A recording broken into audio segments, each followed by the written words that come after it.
So just a little while ago, we had the 2024 Paris Olympics and Paralympics. And just recently, Naoki Urasawa had made a special illustration for Manga Barcelona 2024. And because of all this, I'd found myself repeatedly coming back to Yawara, a series largely revolving around the 1992 Barcelona Olympics. For those of you who aren't familiar at all with Yawara, it's a sports romance manga by the legendary best-selling author Naoki Urasawa.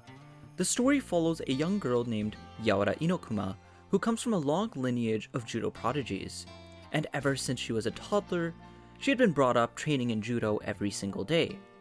Her grandfather, Jigoro Inokuma, hopes to train her for her to win Japan's National Honor Medal as well as the gold medal at the 1992 Barcelona Olympics, which would mark the first time that women's judo would be officially recognized as a fully competitive sport by the International Olympic Committee.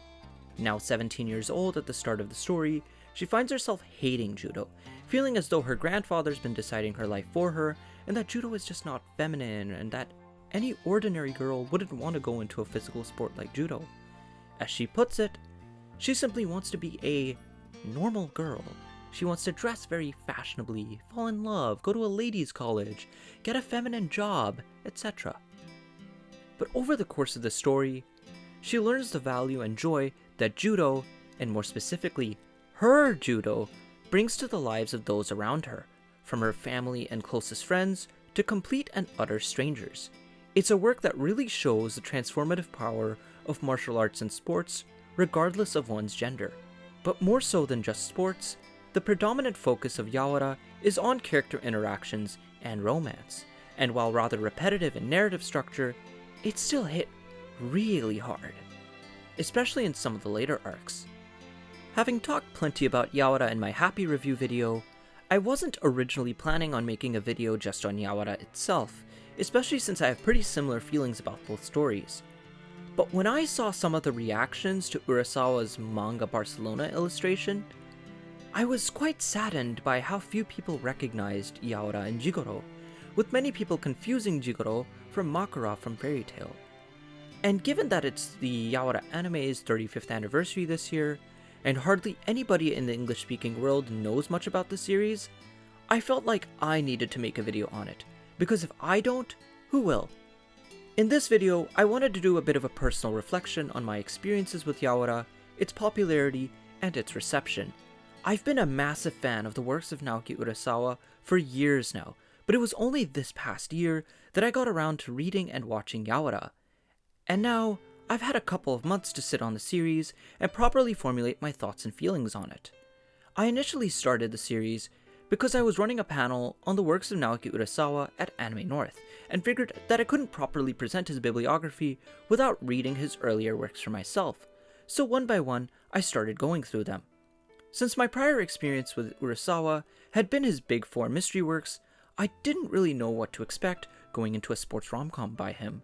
At first, it started off as a parody of the genre, so I initially didn't take it too seriously. But maybe only about 40 chapters in, it ended up abandoning that initial premise to become something a little bit more serious. Still a rom-com, of course, but not exactly a parody of the genre anymore. And ultimately, by the end, I came out more than satisfied with what I got.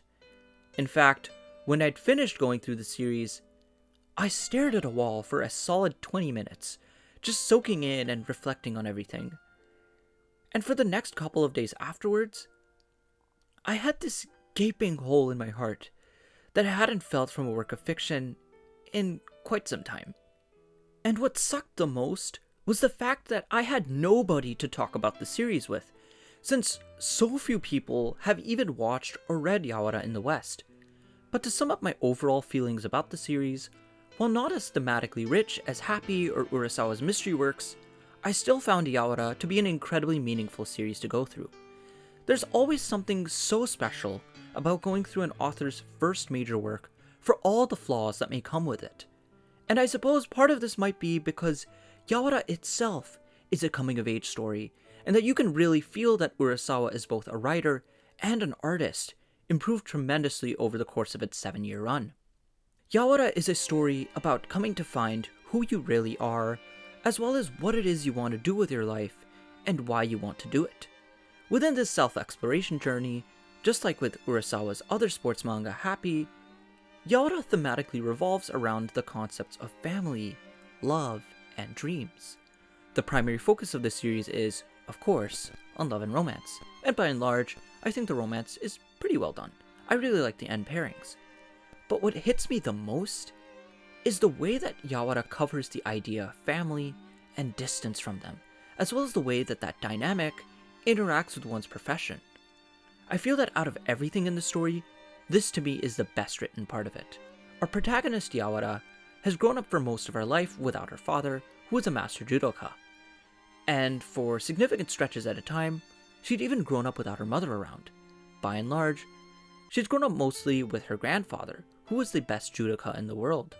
Thus, the entire reason she practices judo is not because she truly enjoys it, but rather because of her family, and later on in the story, her friends. In turn, her conflicted feelings regarding her family are part of why she comes to feel so estranged from judo despite her immense talent for it. Just in general, family tends to have a massive role in so many of Urasawa's different stories, in large part because of his own upbringing. But that's especially evident in Yawara, given how eerily similar our lovely protagonist's circumstances are to Urasawa's. Urasawa was raised by his grandparents because of his parents' inability to get along with one another. And in order to cope with his family circumstances, he started drawing manga. You can very easily draw a parallel between Yawara Inokuma and Naoki Urasawa in terms of how their respective feelings towards their families influence their respective professions. But when Urasawa writes about family, you can really feel that it comes from his heart. And in this series, you can especially feel that in the final 2 arcs of the story, where all this build-up culminates so beautifully. Episode 117 of the anime is hands down my favorite episode from the series, and it might honestly be the single best anime Christmas episode I've ever seen. But besides the concept of family, another one of my favorite aspects about Yawara as a series is the way that it shows the progression of time. Every 50 to 60 chapters or so, an entire year passes in story, almost a parody with the passage of time in real life as the manga was serializing. You start off following Yawara Inokuma when she's just 17 years old and still in high school, but by the end of the series, she's a full-grown 22-year-old woman. I find that a lot of other coming-of-age stories take place over very short periods of time, which can sometimes make them a little harder to connect with. Sure, I've seen people drastically change in very short spans of time in real life too, but more often than not, I feel like people tend to grow and change a little bit slowly. So Yawara Inokuma's growth being gradual and over the course of several years makes it feel very organic, and perhaps better representative of how things are more often in real life. Besides those 2 points, from an entertainment standpoint, I also really enjoyed the matches, and the way the story works even for people who aren't all that familiar with judo. Nowadays, the rules of Olympic judo are fairly different, namely with regards to the point system, but the story makes it easy to follow and learn the rules of judo, even if you have no prior experience with it. But in terms of what I didn't like, there's a few things here and there.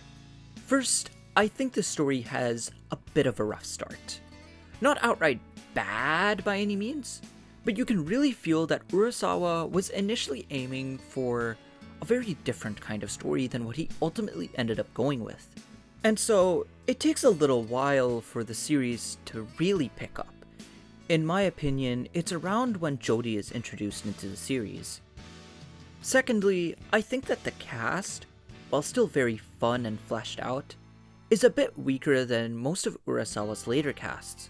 Aside from Matsuda, Fujiko, the Inokuma family members, maybe Sayaka, and the taxi driver from Yugoslavia, I honestly didn't find most of the cast particularly compelling. And a lot of people also take strong issue with one character in particular, that being Kuniko, for her incessant meddling and manipulation. And I myself honestly agree. While she's not outright insufferable to follow the way that Choco from Happy is, Kuniko is still super annoying, In part because of her antics, the story becomes far too formulaic and repetitive for its own good, almost as if it needlessly dragged on for longer than it really needed to tell its story. This also makes the characters repeatedly progress and then regress for some of the stupidest reasons. It's really like if Naoki Urasawa wrote a Rumiko Takahashi type of work, but if you're a status quo rom-com fan, you might actually like that aspect of Yawara. All in all, Yawara is still a very fun series, and one that for its time, the late 80s and early 90s, was pretty revolutionary. But with regards to the series' popularity, I'm gonna start off with a little personal story of mine from just 2 months ago as of when I'm recording this video. I was at a business conference where I met a colleague from Japan in his 40s or 50s, who I tried introducing myself to in my very broken Japanese. When he asked me of how I knew the language, I tried skirting around the issue, saying that in the part of the world where I was, Japanese culture was very prevalent among youth, and then he was straight up like, "Oh, you watched anime." So after exposing me for being a weeb, he asked me what my favorite series was, to which I replied with Monster, and he was like, "Pocket Monsters? Pokemon?" And I was like, "No, Monster by Urasawa Naoki." And he said he knew of Urasawa, but didn't know about Monster. So then I mentioned the names of some of his other manga to see if they rang a bell.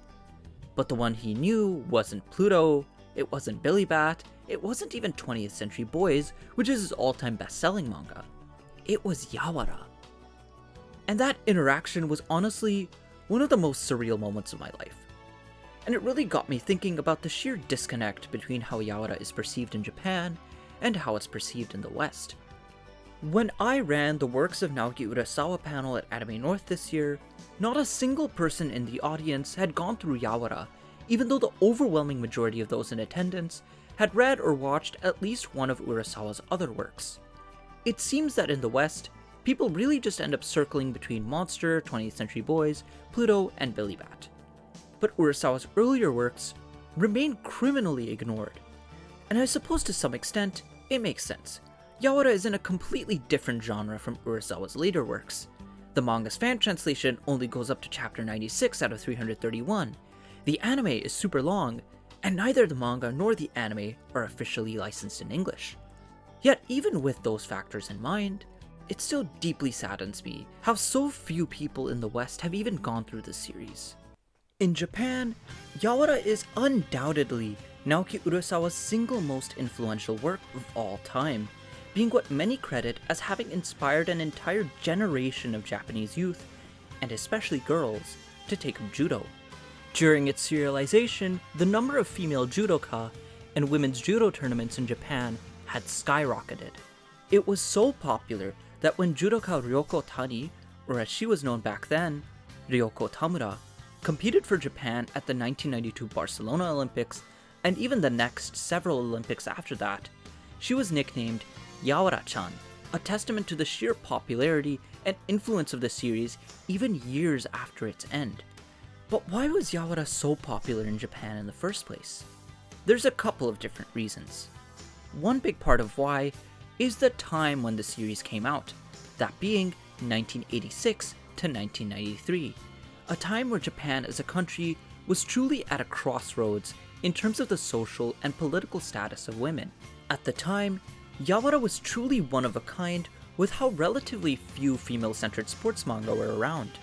Furthermore, Yawara's serialization also started just 2 years after Kaori Yamaguchi became the first Japanese woman to win the World Judo Championships, and only 6 years after the World Judo Championships had first allowed for the participation of women. Naoki Urasawa actually modeled Yawara Inokuma after Kaori Yamaguchi, with the series taking strong advantage of the coinciding rise of the popularity of both Yamaguchi and Tamura. Moreover, the serialization period also overlapped with the lead-up to and duration of both the 1988 and 1992 Summer Olympics. In Japan, Yawara more or less became synonymous with the Olympics, as is evident with Ryoko Tani. But beyond when it released, another large part of its sheer popularity was its well-produced, prime-time anime adaptation by Madhouse, which competed against the likes of Rumiko Takahashi's Ranma Half, and consistently beat it in ratings. The anime aired weekly for 3 years straight, from 1989 to 1992, with 124 episodes covering 279 of the manga's 331 chapters. While it did end right before the final arc due to catching up with the manga, in 1996, the final 52 chapters of the manga were adapted into a 90-minute finale TV special that concluded the series. And even if the anime's portrayal of the last 52 chapters is rather truncated, the fact that such a long series was able to get a complete adaptation is a testament to its sheer popularity. Heck, its main competitor Ranma Half didn't get a complete adaptation. In its heyday, Yawara was by far one of the single most popular anime in all of Japan. Even nowadays, we still see so many Yawara clips and MADs or AMVs up on YouTube with hundreds of thousands of views and hundreds upon hundreds of comments in Japanese. But in terms of English-speaking coverage, there's little to nothing. To date, Yawara has sold over 30 million copies, making it not only Naoki Urasawa's second best-selling manga of all time, but also one of the best-selling manga ever. So the fact that neither the manga nor the anime has an official English release is extremely disappointing, especially considering how it's so positively received. If you haven't read or watched the series yet, I'd highly recommend checking out both Yawara and later on its thematic successor, Happy. For some of you, Yawara may very well just end up being your favorite Urasawa work, just as it was for a massive number of people in Japan. It's a beautiful coming-of-age story that a lot of people seriously need to read. To all of you, thanks for watching, and to Viz Media, you know we want Yawara, you know we want Happy, you know we want Billy Bat. So please, make an official release happen.